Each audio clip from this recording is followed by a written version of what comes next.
Today, let's talk about how we evaluate a deal compared to the old traditional way. I've even heard some of my elders in my life, they're like, hey, you're paying too much for this property.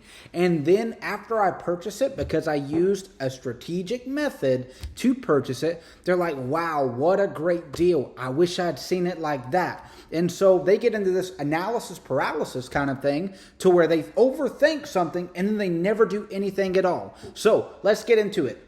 Traditionally, a lot of people are like, well, you can build a house for this. 2019, I was being told, don't pay over $125 a square foot. 2022, they were selling for $175 a square foot.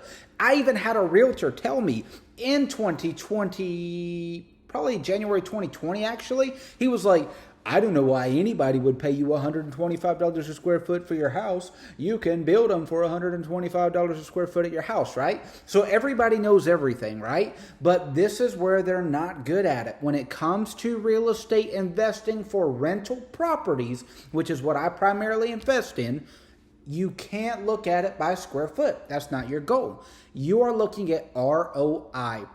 Return on investment. What is going to make the most sense? Because you can buy a 4,000 square foot house at $80 a square foot. It's probably not going to matter. It's not going to change a whole lot of the rents compared to a 3,000 square foot house. You just bought an extra 1,000 square foot for no reason. You need to look at return on your investment. So this is how we calculate this, right? I'll use a real live deal. I bought a property at $158 a square foot.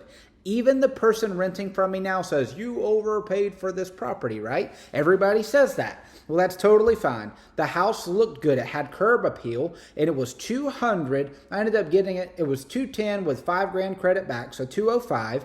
I had to put $60,000 down on this property. Part of that was closing cost and everything, but I had $60,000 all in, right? So here is what's special about it. Return on investment. I knew that rents are high in my area. I knew if I didn't put any money in this property because it didn't need anything, that I could win with this property. How? I can charge $2,000 a month for this 3-bedroom, 2-bath, which was going rate. So 2,000 times 12 is 24,000. Well, so it sounds like you're making 30%, but you're not actually. So here's the rules. You have a $1,300 mortgage, and it was like $1,300 even. So I'm profiting $700 a month with nothing in this property. No dollars invested in rehab, just the down payment. Now 700 times 12 is 8,400. Now let's divide 8,400, just so I can show you. Let's learn together.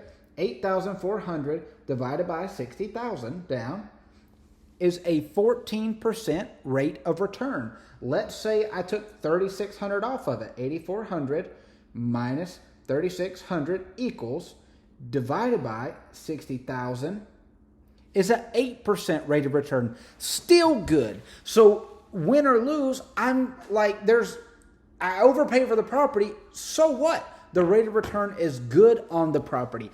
I plan on keeping this property. I plan on letting it make me $700 a month for many months into the future. I enjoy cash flow. I love it.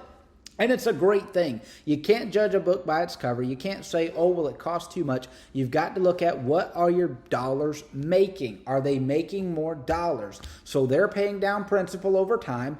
I'm getting $700 a month. That's a car payment. That's so much stuff that you can buy with just $700. It's going to come in every month like clockwork. And in this particular house, I charged $6,000 to move in.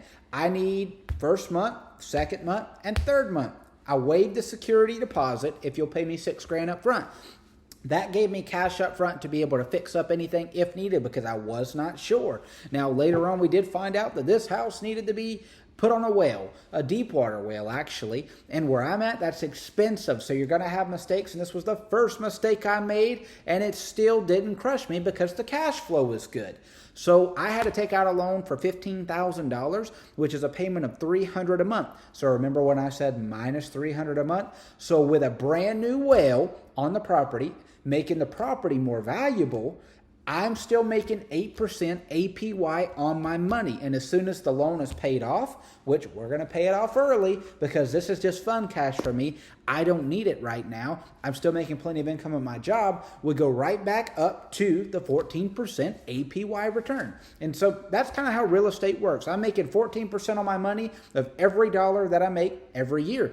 So if I just have, what's the math on that? 7 properties.